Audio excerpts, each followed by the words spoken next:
But what I would say is to think about recovering from work recovery, or psychological detachment from work as a way to actually be more productive and more present with your work.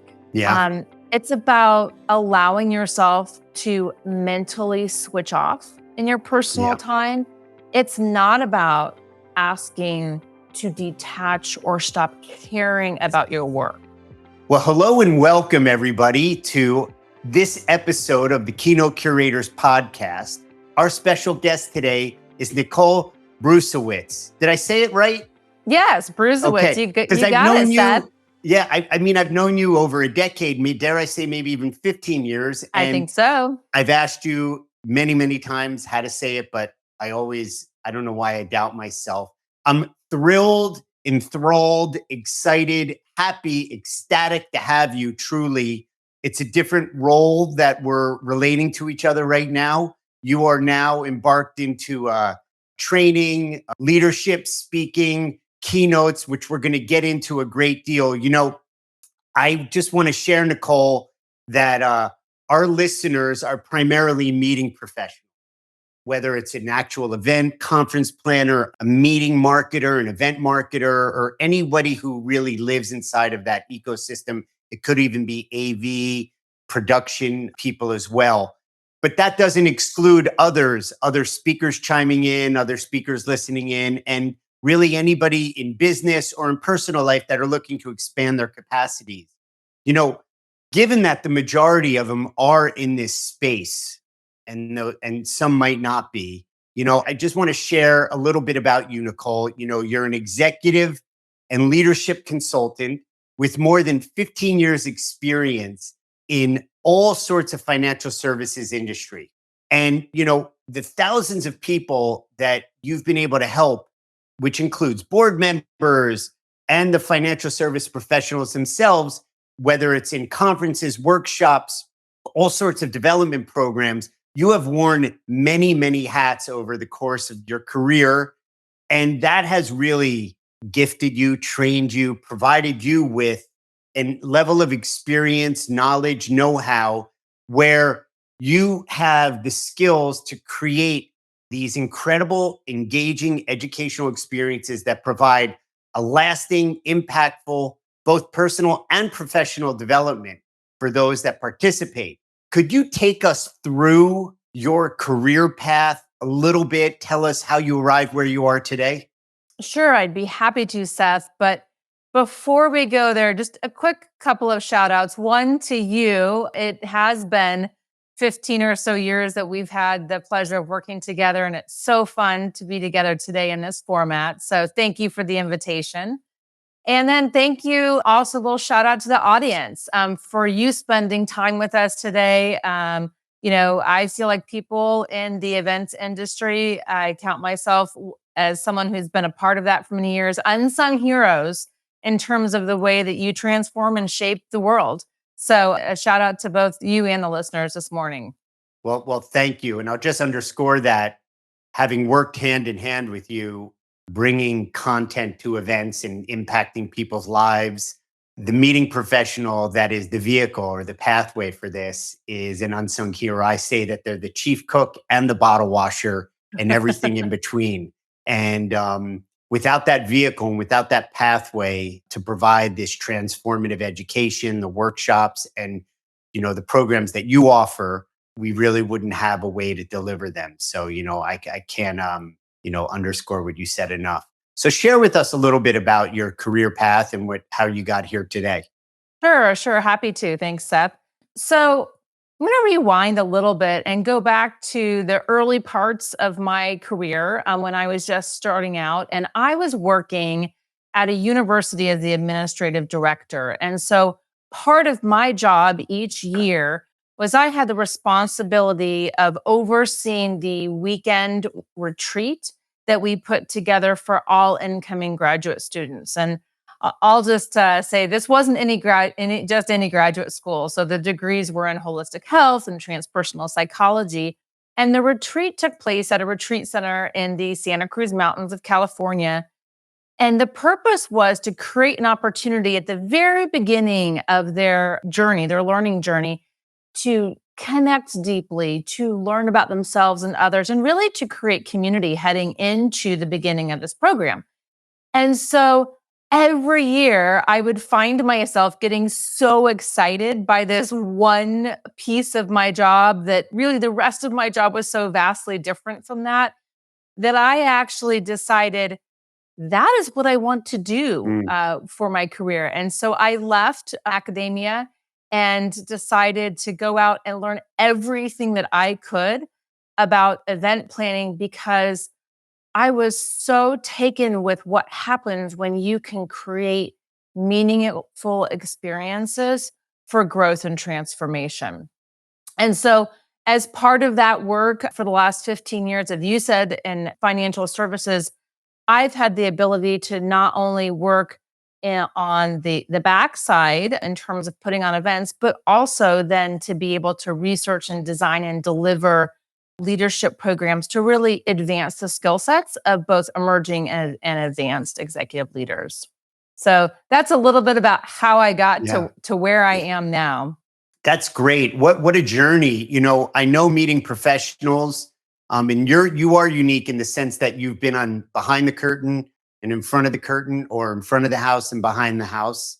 But everybody's journey is a little bit different. But there's always a through line, something that's touching or moving or inspiring you to be pulled towards this type of work. And I think your story is very, very cool. It seems like it's a kind of a natural, organic. You found, dare I say, a calling, but you encountered through your work a specific piece of it that was something that distinguished itself within the work itself. Oh, and I was going to just say that there is something that really did feel like a calling in terms of being able to create meaningful experiences around growth and transformation. And Yeah. people do that in all types of ways. And this was the way where I felt bold. Yeah, I mean, in growth and transformation, there's no limit. And as a meeting professional, they're always looking to expand their capacities. They're always looking to transform, Nicole. And when I've read your blogs and I've done my research on you and worked with you, is not just change where you change the color of a room. It's where you're kind of reconstituting something. You're really rebuilding it or changing maybe even the cellular or DNA makeup of something, which kind of brings me into what I want to talk about a little bit right now, which are, the perspective that you bring to topics on leadership and decision making and change management. Your style, you're known for igniting courage and, inspiring listeners and your participants. What is the secret to your programs that you've created for emerging and executive leaders who, that makes them so successful? Well, I don't know if it's so much a secret, Seth, but certainly it's about being, I think, just really authentic to me and my style. And what I realized early on is there is immense literature in each of those areas, right? And Yeah. there aren't enough hours in the day to be able to read every book on leadership, and it continues to change. And there's conflicting viewpoints on it, right? And so for me, what I recognize is for each of those topics that leadership is deeply personal. And so for any of us to have a level of sustainable success with regard to leadership, there's a few key ingredients that I think are necessary. One, we have to be motivated toward growth. We have to connect with the topic, and we have to be driven to want to do better. And so I've had the opportunity over my career to literally watch thousands of audience members and become very attuned to where audience members become disconnected or disengaged from content, and to really be able to think about how can I focus on action and engagement while being highly practical and customizing insights. So to me, I think it's about not just focusing on the content while the content is really important, but if that content speaks to you in some way and then you can feel engaged with it, that those things brought together create just a really magical moment for learning. Yeah, I mean, it is highly personal, right? So when you prepare, because, a Navy SEAL might have a different lens of leadership than somebody who came up in the agricultural industry or the energy industry. And as personal as it is, as somebody who's delivering these programs, I imagine you need to get a sense of where they're at. And we've heard the phrase, meet them where you're at. And you have to kind of map over what the mood and the culture of the organization or the group that you're speaking to, but at the same time, threading the needle of being true to who you are. Mhm. And how do you find that balance? I think one of the ways, Seth, that I find that balance is that I myself am super passionate about learning. And so I find I'm often in that chair of the person in the audience, right? So I like to bring a growth mindset to my programs coming from a place of my own learning journey. And how is it that I like to be engaged and how has that shifted over time? And really be able to think about that as I am putting together ideas and concepts and partnering with organizations to bring programs to life. Yeah, that makes sense because in the range of personality types, learning styles, delivery styles, the focus, the core virtue of it all is delivering something that connects, that they can take away, that you can have a direct impact and right away begin to make a difference. And be deployed, be utilized, another tool in their toolbox. And, in today's world where everybody's communicating, but nobody's being heard, and everybody's bombarded with whether it's social media, your email, on the TV, everywhere and anywhere about, 7 steps to this or, five, five key tips to, the best leadership, et cetera, all valid and they all work. And maybe in 2 years, if you hear the same thing, you might turn it off. But 4 years, you might plug into it, right? Because there's we're all at different places all the time. Is there any particular group or stage in where professionals are in their path, if you will, that you have a particular propensity for, whether it's young junior leaders or more executive leaders? Is there anywhere where you find that there's a real richness? Couple of different places. One, I get a lot of juice connecting with emerging leaders just because I find that when people and emerging leaders, I don't think is defined by age, by the way. I think sometimes Sure. people equate emerging leaders as young leaders. You can be an emerging leader at any place in your career and any age in life, just depending on the circumstances. But I think for emerging leaders, there's a sense of hunger and passion there that really gives me a lot of juice. So I always find that I myself feel really filled up in working with emerging leaders. But I also have just a real sweet spot for executive leaders, and in particular, those that I think sometimes have spent earlier in their career focused time and energy on building leadership skills. And then they got really focused on their career path Hmm. and have been rewarded through promotions and things like that. And so at times I find as an executive leader, we aren't putting as much emphasis on our continued growth. We know that we have some tools in our tool belt. We may be very focused on our team or our organization. And so really being able to look at what are the executive level skills that I need to continue to develop for myself personally to be successful in the role that I'm in today and for where I want to head in the future. It's a big topic, leadership in the ever changing landscape of the workforce. There's work from home, there's the hybrid, there's every iteration, 1 day on, 4 days off, and anywhere in between. And as a leader, the challenge now is how do you find a way to stay connected, be abreast of your team players, their growth, their development, where you can step in, where they need to be heard. It's just so much more challenging. And on top of it, with technology moving as fast as it is, while we think, oh, this is going to save us time, and it does, all that happens is that empty time gets filled in with more tasks and things to do, or people to lead, or courses to take, or growth and leadership workshops to take on.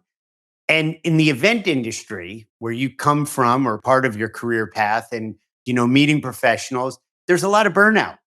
And these kind of things go hand in hand: event industry, meeting professionals, and burnout. Because whether meeting professionals think of themselves as this or not, I work with them every day and they are heroes, but there's two sides to the coin where you have to learn to be a leader, delegate, incorporate your team, deploy all sorts of tasks and activities that, can't be done by one person. But, your signature topic, which is related to this big setup here, is disengaged, disconnected, and thriving. I love that. And it's almost such an oxymoron, right? So here's where I'm coming from. It's a two-part question. One, what are some of the most significant contributing factors towards burnout at work today? And then we'll take on part two. Sounds good. And you have teed that up so well, Seth. The reality is that technology should be simplifying our lives more than ever. And what many people find is that the pace and the experience of life is more overwhelming than ever. And that certainly is true for meeting professionals as well as all professionals, but certainly in the high stress role that meeting professionals are in. And so, a couple of things that I really want to point out and distinguish when we're talking about burnout today. Burnout can actually happen even when we really like what we do. And so, I think it's different than being completely checked out of your job and your role. I really think of burnout as happening when we're too depleted and we have nothing left to give. So it's quite different than being disengaged. So it happens when we're engaged and exhausted, Yeah. dedicated and depleted. So I think that's a really important distinction as we're having this conversation.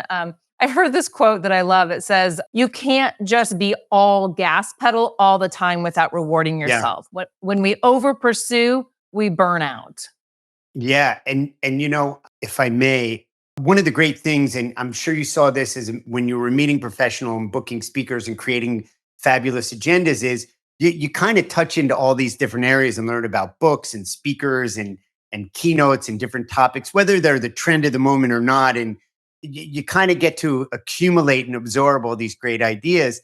And kind of hand in glove with what you're talking about is energy management. And you know I'm a firm believer in, that there's a gas pedal all the way, empty tank, and then it's kind of a cycle that has to recharge. And I think that's somehow ties into disengaged, disconnected, and thriving, managing the energy.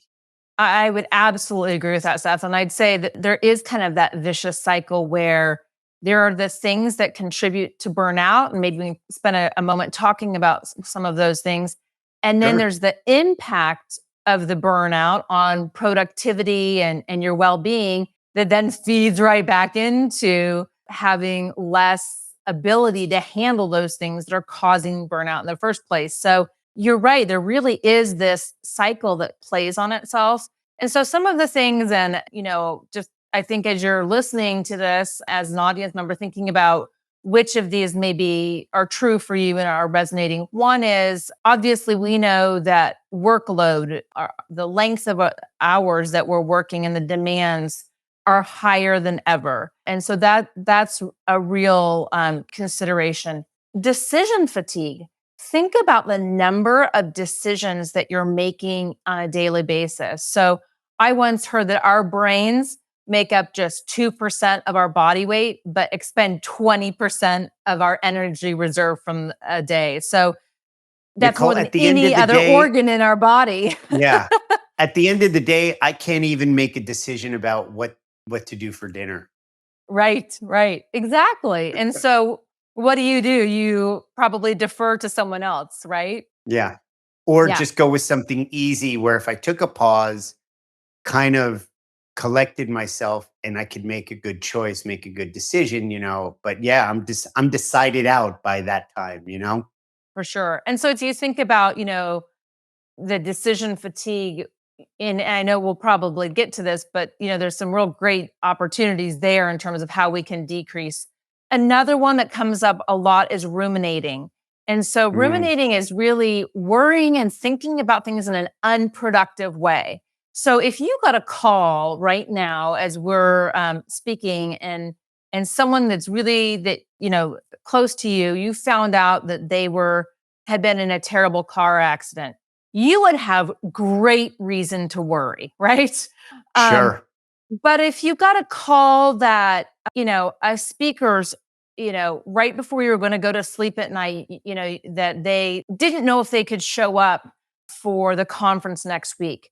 And then Right. all night you stayed up worrying and not getting sleep, but you're worrying in an unproductive way. If you're just Right. sitting there spinning, so to speak, that really adds to the burnout. And so it adds to sleep disturbances and our ability to recover in off hours, and really impairs your executive function. And so we really want to look at how can you take those thoughts that are just really a hamster wheeling, so to speak, Yeah. and apply some creative and productive thinking around it. So that's another one. I also would say someone many years ago coined a term, continuous partial attention, which I was like, that's a strange term.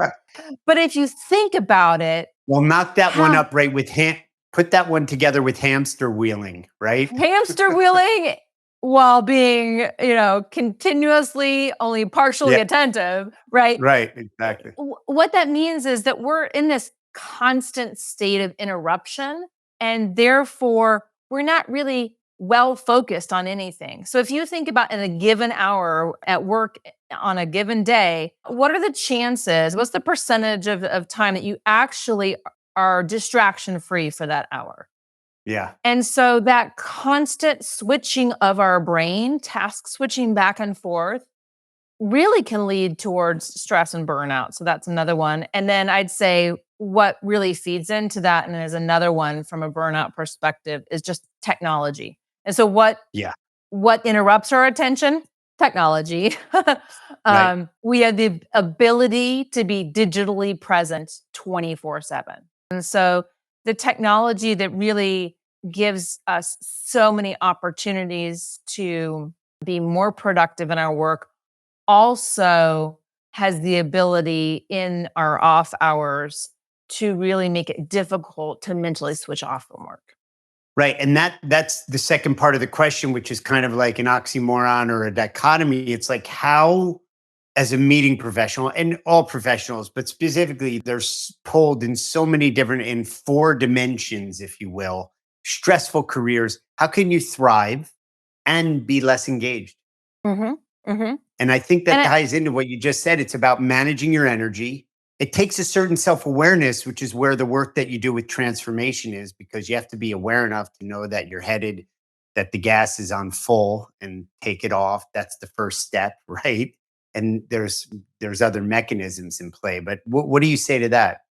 I think one is, even just as we're using the terms disengage, stepping away, what are you experiencing that? I think for so many of us, we chalk up and reward ourselves and others for being on 24/7. So even just Right, hearing of the concept, being disengaged, right, does that make you feel uncomfortable?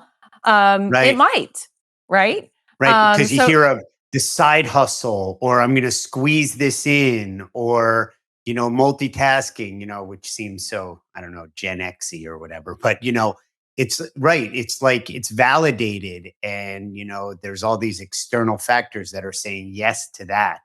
absolutely. And I can tell you, when I worked as a meeting professional, oh, that was a badge of pride.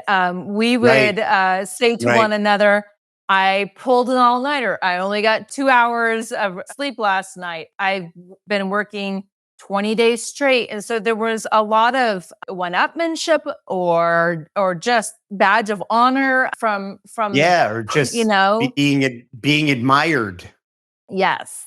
Yes. And so for me, I had a wake up moment about 12 years ago when I was in a place in my career where I had more projects, more events than were reasonable at a time that I had young children at home, Mm, and a really long commute. And so I was determined to do it all and to be a success and to not let anyone know that I was struggling.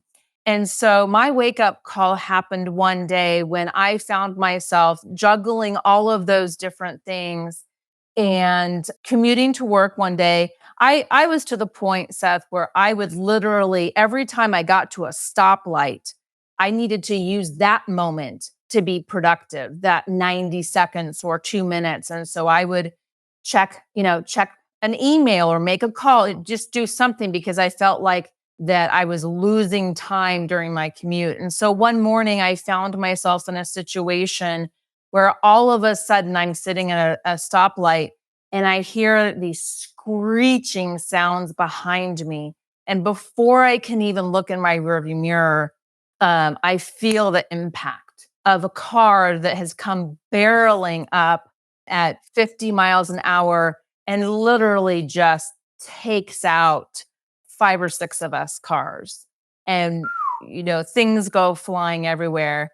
And I'm sitting boy, on the just side got of that chills. road. Yeah, I'm sitting on the side of the road, it's a hot summer morning, confused, obviously, Yeah, overwhelmed, shocked. shocked, thinking about how I'm going to be late for work and all Goodness that needs to gracious, happen. And that sucks. as the scene got cleaned up and I'm climbing into the tow truck to, go away from the scene, it occurs to me that I was the only person involved in those cars that was leaving the scene not in an ambulance. Wow. And it reoriented me real fast, Yeah, I bet. right? To that moment and to recognizing that it really didn't matter if I was going to squeeze a couple more emails in or try and multitask through my evening. What mattered was the life Right. that I had been given in front of me. Yeah. So that was my wake up moment, and to recognize that I needed to make Very a powerful. shift. Yeah. And I feel so fortunate that I was in a situation that I was able to walk away from that. So all of that is to say, I have been in that place and I know what it's like to feel like I've just got to squeeze one more minute out Right. of the day. But what I would say is to think about recovering from work recovery, or psychological detachment from work as a way to actually be more productive and more present with your work. Yeah. It's about allowing yourself to mentally switch off in your personal Yeah. time. It's not about asking to detach or stop caring about your work. It's about, and you think about that from a sports perspective, right? I know you like to play tennis, I believe, I love it. I and love it. if you played every day for 8 hours, you would fatigue your body to a place, and even the mental acuity that you have for the game, to a place that it would no longer be enjoyable and you wouldn't be as good of a tennis player. And so it really makes sense for us when we think about it from a sports perspective. I feel like people go, yeah, of course, elite athletes, that they can't. There's a reason why that, seasons aren't 12 months out of the year. But when we think about it for our own personal work, sometimes we have a hard time being comfortable just with the concept. And That's right. so I really invite people to think about, what are the opportunities? What can you gain from disconnecting from work? And then what Yeah. happens when that recovery process is interrupted or incomplete? in sports, and you're probably familiar with it being in Colorado in the outdoors, there's something, it's active recovery. So recovery doesn't mean just sit on the couch or lay down horizontally or do nothing. There is an active recovery. And I can relate to that. Being an entrepreneur, starting my business and, doing what needed to get done, it was 24/7, go, go, go. And now, I've become aware. I have a family, I have children that are youngish, not young, not infants. And it requires me to consciously turn off. And I know now from experience, as difficult and as uncomfortable it was at some point, is that it's restorative. It gives me nutrition from a different angle, from a different paradigm, if you will.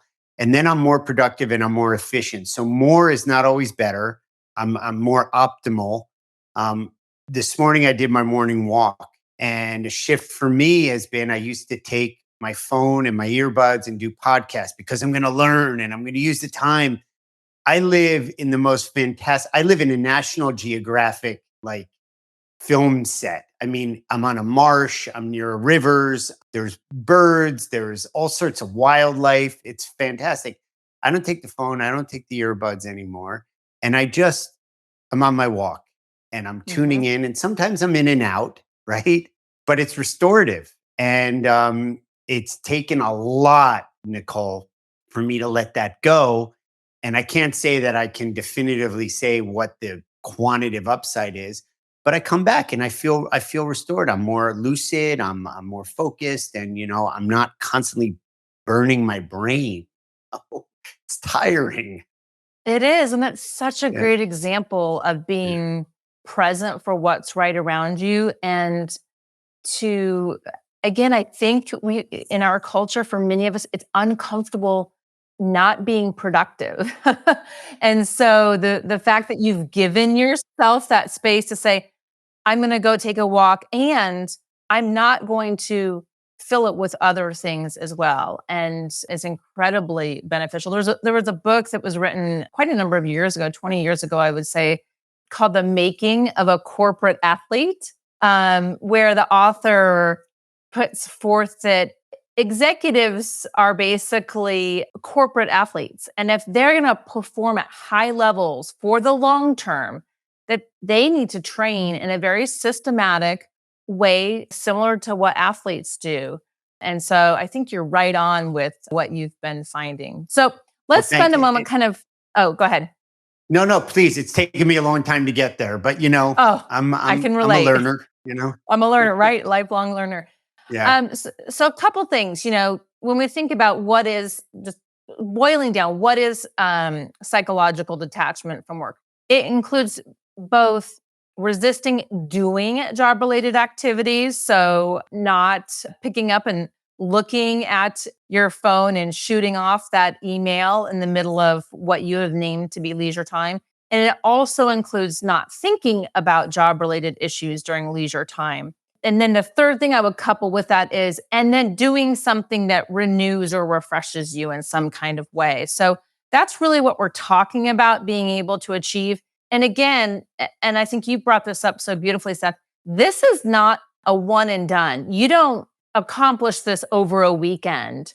You have lots of opportunities, and depending on what's happening in the cycle of your work, you're going to get to try this over and over and over and keep working on it. So, but I think about it in terms of some different things like, what could I try? What would work for me? Because it's going to be different for each person.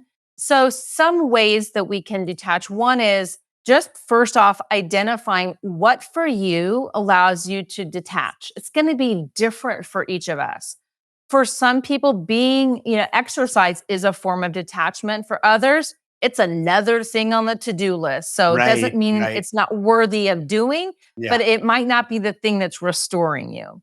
It could be being outdoors, it could be cooking, it could be listening to music. There's no right or wrong there. It's what for you is an activity that allows you to detach. And sometimes if it has a mental component of engagement, it makes it easier to let go of thinking about work stuff. Yeah. For sure. Another I would say is catching yourself when you're ruminating or worrying. So can you catch yourself and then turn that into a problem to solve? So Yeah. when you begin to engage your brain into the problem solving, it shifts it from how you're experiencing that thought, and it decreases the stress and begins to feel more productive. Yeah. Nicole, I just want to interject there because catching it is just such a simple, regular way of saying being aware. And I am only going to speak for me, but it's like, how many times do we step over something? Do we ignore it? Do we consciously put it aside or look the other way? And then it accumulates and accumulates, and you can't put things under the rug anymore. There's no more stuff under the rug. So it bites you in the butt, bites you in the ass. And Quite literally. from there, you have more problems. So the gray matter effort it takes to stop. Because one thing is to say, okay, I'm catching myself, but that's not enough. As Seinfeld says, you can take the car reservation, but you have to hold the car reservation. You can catch yourself, but then what? You can't Mhm. step over it. That's where the choice is, because if you knowingly step over it, then it becomes an integrity issue and it snowballs, and then it becomes more energy to manage that, and just goes on and on. I know I'm preaching to the preacher, but it just occurred to me that that's great. And I agree. But then when you catch yourself, you're left with choices. You're left with choices for sure. And I think that's where you need to be really intentional and recognize. In some ways, I feel like imagine if it was a friend and they shared with you what you were thinking. How would you coach them? How would you support them? You almost have to be Right. your own buddy in that moment, Yeah. uh, Yeah. and Right. really think about.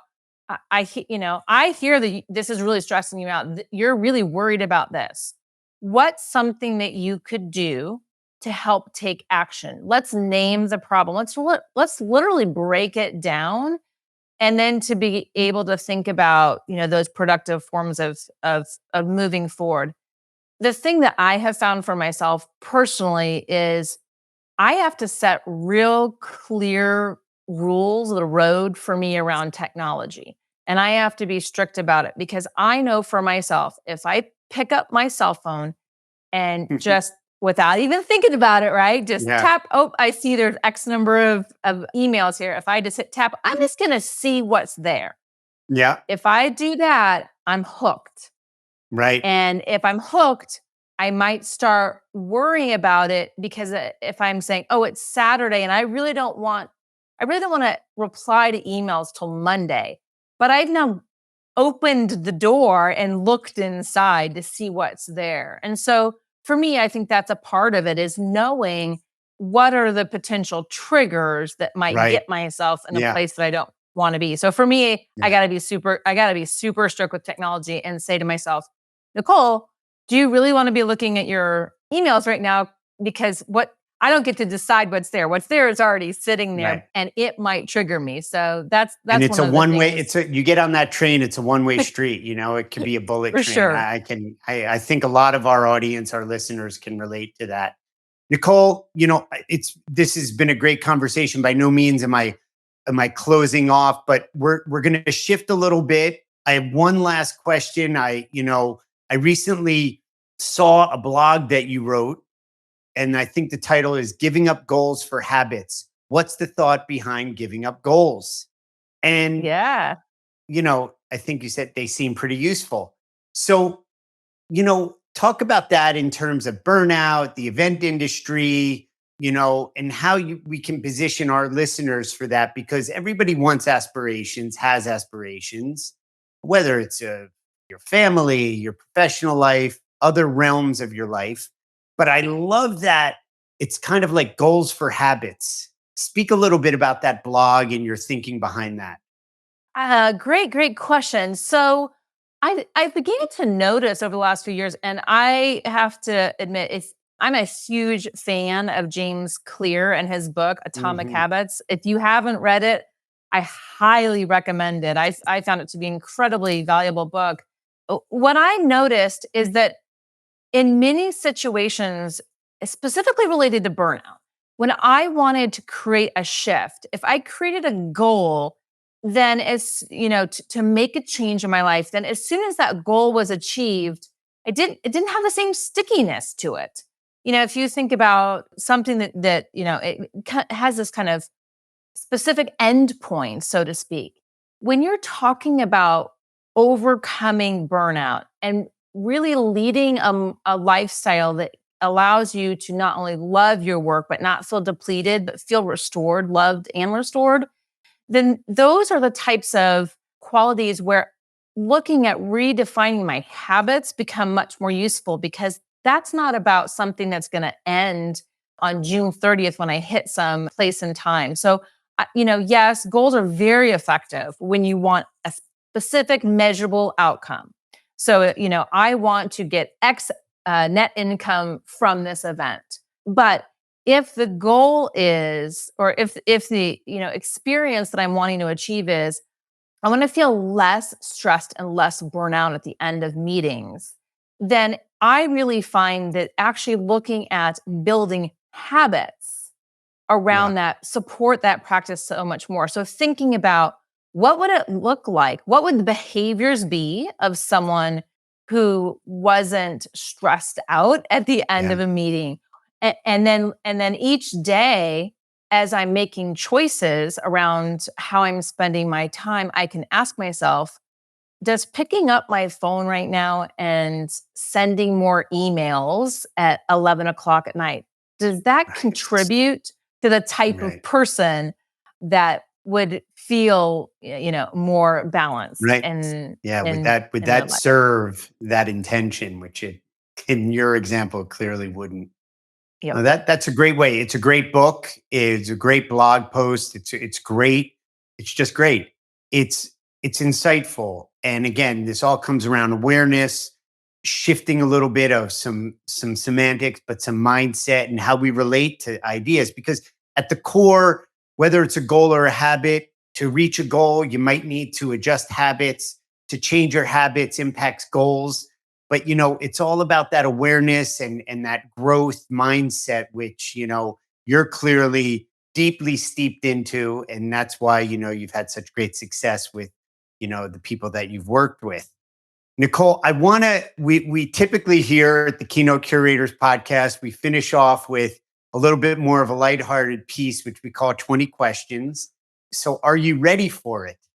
I'm ready. I think Okay. ready as I can be, You right, haven't seen Seth? these questions I before, have but not. here we go. What's the most interesting thing about you that we wouldn't learn from your resume? Ooh, from my resume. Okay. How about this? Can I give you a multiple choice, Seth? I'll give you three, and you Sure. can pick what you think it might Okay. be. Great. All right. Here we go. Okay. So I was a Okay. Pizza delivery or driver. pizza delivery driver, or I started a grocery shopping delivery service in the 90s, Okay. Grocery shopping delivery or service. I went to clown school. Well, clown school wins. Are you kidding me? That trumps that overrides everything. Wow, that's really cool. So I'm going to tell you, Well, stop clowning around, or actually start clowning around. Right. yeah. Well, the truth of the matter is, all three of those are true. All righty. What's the last book you read? Oh gosh, the last book I read was a novel called The Darkest Evening. I love Mm, a good mystery. great. What's the last thing you saw streaming or in the movie theater or a series? Oh yes. Well, I'm right in the middle, from a streaming perspective, of watching Anne with an E. Have you heard of Mm, Anne with an E? I've heard of it. Yes, I've heard of Ugh, it. it's so good, and my daughter and I are watching it, and it's excellent. 5-star luxury resort hotel on some exotic beach or camping up in some remote, beautiful mountains? Oh, that is such a tough question. I'd have to say they both appeal to me for different reasons, obviously. So I'm gonna pick right now. I'll pick the camping one, but ask me again later, and then I'll pick the other one. Okay. All righty. It's Thanksgiving. It's time for dessert. Apple pie or pumpkin pie? Apple pie. Apple pie. Okay. Apple With pie ice it is. cream? Now, I was gonna say surely we get some ice cream on the side with that, Yeah, right? absolutely. Absolutely, you do. All righty. Social media, friend or foe? I'd say for me a little bit more faux-ish. I love, as everyone else, I love being able to see what's going on in the lives of people I love. And outside of that, a little bit faux-ish. Well, that makes sense, right? Because it's kind of a two sides of the same coin, a little bit of I wouldn't say love hate, but a yin yang, if you will, For for sure. sure. Well, listen, we've come to the end of this conversation. I always like to leave a little on the table so that we can revisit and see what kind of growth and development not only you, our audience, myself have created, and down the road we can reconnect and share some of the big wins and the big learnings, if you will. I can't thank you enough for taking the time to be here with us. Super thoughtful responses, super thoughtful conversation. I know our listeners are smarter for being here and participating with us. And just thank you so much. Well, thank you, Seth, and thank you for taking the time to put out such thoughtful podcasts that help make us all smarter. So appreciate you doing that. You got it. Thanks for spending time with us today. If you enjoyed this video, like and subscribe to our content. We'll keep bringing you the latest industry news and insights. Don't forget to follow us on social media so you never miss an update. And if you're looking for a keynote speaker for your next event, reach out to us directly or visit our website at thekeynotecurators.com.